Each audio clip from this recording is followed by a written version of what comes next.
I'm 98 years old, and I have watched a great deal of love get spent in the wrong place. The expensive trip you are planning, the gift that costs more than you wanted to admit, the big day photographed from every angle. I am sorry to tell you that most of it will vanish from a child's memory like breath off a mirror. And an ordinary Tuesday morning, toast, a small joke, your hand on the back of their head, may still be with them 50 years from now. I am not a grandmother telling you a sweet story. I spent my working life as a public health educator, watching what people keep and what they lose, and the science here is clear and a little startling. Almost everything you assume about a child's memory is wrong. The brain is built to delete most of what happens. The dramatic, unforgettable moments are often the ones that blur first. Even the old line, "they won't remember anything before age 3, is mostly a measurement mistake. So the real question is not how to make a big memory. It is what survives the deleting. Today, I will give you 7 things, grounded in memory research and in nearly a century of watching. What the evidence shows and life confirms. And one of them is the exact opposite of what every well-meaning grandparent is told. I have saved it for the end. Let me clear up the biggest misunderstanding first, because everything else rests on it. Small children do not fail to make memories. They make them, and then they lose them. That is a different thing entirely. Patricia Bauer and Marina Larkina followed children for years and watched it happen. A memory formed at age 3 holds up well for a while. Then, around age 7, something speeds up, the forgetting accelerates, and a great deal of early childhood quietly drains away. And yet, even after 6 years, almost 40% of what happened at age 3 was still there. So it is not nothing. It is a leak, not an empty bucket. Why does a young brain delete so much? Part of the answer is strange and rather beautiful. A group of researchers led by Catherine Akers published work in the journal Science, showing that in young animals, mice, guinea pigs, the brain is growing new cells so fast that the new growth physically overwrites the old memories.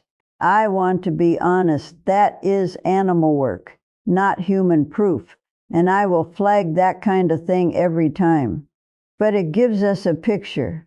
In a young child, forgetting is not a flaw. It is partly built in. Here is the spine of everything I am about to tell you. Out of all that deleting, only 2 forces reliably push a memory through to the other side. How strongly it was felt, and how often it was repeated. That is the whole machine. Every one of the 7 things I give you today is simply a version of feeling, or repetition, or both. And I will tell you which findings are rock solid and which are only suggestive. If the evidence is weak, I do not build advice on it. I never have. Thing 1. The first thing a child keeps is not the object. It is how you made them feel. This is the most solid science I have. In 1994, Larry Cahill, James McGaugh, and their colleagues ran an experiment that still anchors the whole field. They told people a story. For one group, it was emotional. For another, the same shape of story but neutral. Then, before listening, some were given propranolol, a common beta blocker that quiets the body's stress hormone response. Normally, people remember the emotional story far better than the dull one, but the people on the beta blocker did not. The drug erased their memory advantage for the emotional parts and left the neutral memory untouched. Sit with what that means. Emotion does not just make a memory feel important. It physically tags it for storage, using adrenaline and the amygdala, that small structure deep in the brain that flags what matters. A felt moment is written in darker ink. So the active ingredient was never the price tag. It is the felt state, delight, awe, a safe little thrill. Tenderness, the kind of belly laughter that bends a child in half. That is what gets tagged. The spectacle does not. Now let me be blunt, the way I would want someone to be blunt with me. The expensive gift is not the mistake. Handing it over while you are half somewhere else, that is what buys the forgettable half. The same gift, given with your full warmth, your real attention, the way you say their name, lands in an entirely different place. The toy is identical. The encoding is not. I have watched this for 80 years. The toy breaks or is outgrown by spring. But the laugh at the kitchen table the morning they opened it, the way the whole room felt warm and safe, and theirs, that is the thing that outlives the toy that caused it. Aim for the feeling. The feeling is the memory. Thing 2, the small thing you did over and over. We are built to believe the big event is what counts. The trip, the holiday, the once-in-a-lifetime day. But memory keeps repetition, and the one-time spectacular tends to fade, while the small, repeated thing quietly becomes part of who a person is. Barbara Fiese reviewed 50 years of research on family habits, and she drew a line I have never forgotten. On one side are routines, the things that simply need doing. Brush your teeth. Get in the car. These are instrumental, and they are forgotten almost as fast as they happen. On the other side are rituals. A ritual says something. It says this is who we are. It carries meaning and feeling and a sense of belonging. And it is the rituals, not the routines, that track across the studies with a child's adjustment, their sense of identity, even their health. The difference is not the action. It is the meaning wrapped around it. The standing Sunday pancake. The exact same silly wave at the window every time they leave. The one song, the same song at bedtime. Repetition, with meaning attached, that is something a grandchild can still feel in their body decades later, long after they could tell you a single specific instance of it. Here is the comforting part, and it is true. Novelty is not required. Expense is not required. The same small thing, kept faithfully, is the entire technology. You do not need a new idea. You need a kept one. I will be honest about the evidence. Most of this is correlational. Families that build rituals differ from families that don't. In other ways too, and we cannot fully separate those. But the pattern has held steady for decades of study. And unlike most advice, this one costs nothing at all. Thing 3, your undivided face. What a small child keeps, more than almost anything, is the experience of being fully met. And they notice the absence of it instantly, faster than you would believe. In 1978, Edward Tronick ran what is now called the still face experiment, and it has been repeated in more than 80 studies since. A mother plays warmly with her baby, back and forth the way we naturally do. Then, on cue, she lets her face go blank, still, unresponsive. Within seconds, the baby works hard to win her back, smiling, reaching, calling out. And when the face stays empty, the baby crumples and turns away. We come into this world wired to expect a face that answers us. Harvard's people call the healthy version. Serve and return, you respond. The child responds, back and forth like a gentle game of catch. There is even a small brain imaging study by Ann Rifkin, Graboy, and her colleagues that link this kind of sensitive, responsive attention to the size of an infant's hippocampus, the memory structure itself. I will flag that one honestly. It is small and only suggestive, but the direction is striking. So let me say the blunt thing. The phone is the modern still face. When you look down, the child reads the same blank you would have given them in that experiment. Put it down. 10 truly undistracted minutes outweigh an hour of half presence. They will not remember what you were looking at on that screen. They will remember whether your eyes came up when they said your name. That same undivided attention is what keeps your own mind awake too. There's a whole video where I follow that thread. A busy day and a living day are not the same thing, and the difference is everything. Thing 4. How you treated their mother and father. Here is the part that surprises people.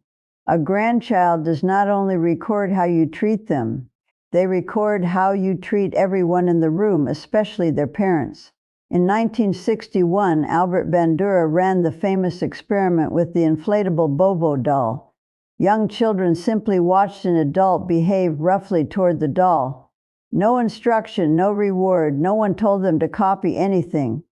And later, on their own, they reproduced the very same actions they had only watched. Children in the calm, gentle condition did not. The lesson is held for 60 years. We learn by watching the people we love, long before anyone teaches us a word. So everything you show gets stored. Your patience, or your contempt, your kindness, or your coldness, the tone you take with their father across the dinner table, the way you speak to their mother when you think the small one isn't listening. They are always listening. All of it is quietly filed under a single heading in a child's mind. This is how grown-ups treat each other. This is how it is done. Now the blunt truth. You cannot lecture a child into kindness while you model its opposite. You can give the finest speech about respect ever written, and the watched behavior will win every time. The eyes believe what they see. But turn that over, because it is good news. Every calm moment, every generous word to their mother, every time you let something small go instead of making it a fight. Each one is a quiet deposit, not only in your relationship with the family, but in that grandchild's own memory of how to be a person. You are teaching them how to love someone, simply by letting them watch you do it.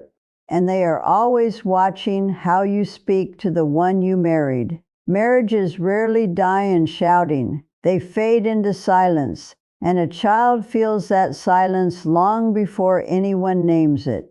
I made a whole video on that quiet ending. Thing 5.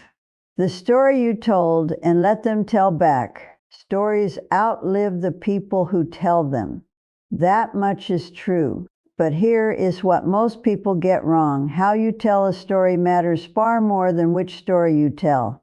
Elaine Reese and Rhiannon Newcomb proved something hopeful about this. They took ordinary caregivers and simply trained them in a way of remembering out loud what researchers call elaborative reminiscing. Instead of asking flat, closed questions, you ask open ones. You add rich detail. You follow the child's lead. You say, "What else do you remember about that day?" And the children of the trained adults came away with measurably richer memories than the children whose parents were not trained. The remarkable part is that the skill is trainable. It is not a gift some people simply have. Anyone can learn it, and it is the style, not the sheer amount of talking, that does the work. Now, you may have heard about the Family Stories research, the famous Do You Know scale. Marshall Duke and Robin Fivish asked teenagers 20 questions about their family's history. Do you know where your grandparents grew up? Do you know a hard time the family came through? The teenagers who knew more of those stories scored measurably higher on self-worth and on a settled sense of identity. A small but real effect. But I promised you honesty, so here it is. That study was 66 children at one moment in time. It cannot prove the stories caused anything. And the authors themselves, this is important, warned plainly that sitting a child down and quizzing them on family facts does nothing at all. Nothing. So do not turn it into a test. The value is not the trivia. The value is the act of sharing and the time you spend doing it. Tell the stories in your own words. Let the child tell them back and add their own pieces and get it gloriously wrong. Record a few while you can. You are not handing down data. You are handing down a feeling, a sense of where they come from. Trust the reminiscing, never the quiz. If the evidence is weak, I do not build advice on it. Thing 6. The feeling stays even when the facts blur. And this one is a relief, so let it land as one. Stop agonizing about being remembered accurately. You will not be. And it does not matter even a little. Jennifer Tallarico and David Rubin studied what we call flashbulb memories, the vivid, dramatic ones we are certain are burned in perfectly. They track people's memories of a shocking event over time against memories of ordinary days. And the dramatic, emotional memories were no more accurate than the plain ones. They decayed just the same. The only difference was confidence. People stayed absolutely sure of the vivid memories, even as the details quietly drifted. The vividness is real. The accuracy is not. It goes further. Ching Wang and Carol Peterson found that people cannot even date their own earliest memories. They slide them years off from when they actually happened. That tidy line you have heard, that no one remembers anything before 3.5, turns out to be mostly an artifact of bad dating, not a real wall. Memory is not a recording. It is a reconstruction, rebuilt a little differently each time you reach for it. Now here is the gift hidden inside that comfort. If the felt tone is what lasts and the facts are what crumble, then the pressure is off. You cannot engineer a perfect, accurate memory, and you do not have to. Make them feel safe. Make them feel delighted. Give them that again and again, and let the details fall where they may. The warmth is the part you are actually writing into them. I was safe with her. He thought I was wonderful. Those outlast every detail, and the details were never reliable to begin with. They will swear to you that the trip to the lake was in summer, when it was plainly fall. But what they kept perfectly, what never blurred, is how it felt to be loved there. Thing 7, the one I saved. And it is the exact opposite of what nearly every grandparent is told. Here is what most people do. They pour themselves into the baby and toddler years, the soft, sweet, photogenic years. And then, when the grandchild turns into a moody teenager who grunts at them, they quietly step back. They assume the important window has closed. The science says they have it backwards. There is one of the most reliable findings in all of memory research, called the reminiscence bump. David Rubin first mapped it, and a systematic review by Khadija Munawar and her colleagues, pulling together 68 studies, confirmed it again. Here it is. Across our whole lives, we remember a wildly disproportionate share of everything from roughly ages 10 to 30. That stretch is memory's prime real estate. It is where a life is most heavily kept. Do you see what that means? A grandparent who keeps showing up for a sullen 15-year-old, who keeps coming around even when they are met with a shrug, is writing directly into the most densely remembered years that child will ever have. That is the opposite of wasted effort. That is the highest value time you will ever spend. So let me be blunt with you. The teenager who acts like they do not want you there is, at that very moment, laying down memories of you at the highest rate they ever will in their life. The eye roll is not rejection of the memory. It is the memory being made. Do not retreat when they get prickly. That is precisely when to stay. The window stays open far, far longer than nostalgia would have you believe. Late is not the same as finished. It never was. Now let me widen this all the way out, because the science here gets older and stranger than you would think. And it ends on a turn that is squarely about you. This bond is not a modern sentiment. It is deep time old. Mirka Ladenpereira and her colleagues went into the old parish records of Finland and Canada, births and deaths going back centuries, and found something stunning. For each extra decade a woman lived past 50, roughly 2 more of her grandchildren survived to adulthood. Her staying alive, staying present, literally pulled children through. And Ruth Sear and Ruth Mace, reviewing 45 different populations, found that a grandmother's presence improved a child's chances of survival in most of them. Not all, not automatically. And that exception is the quiet point of this whole video. The bond is ancient and powerful, but what you do with it has always been the variable. Presence alone was never the magic. It was presence put to use.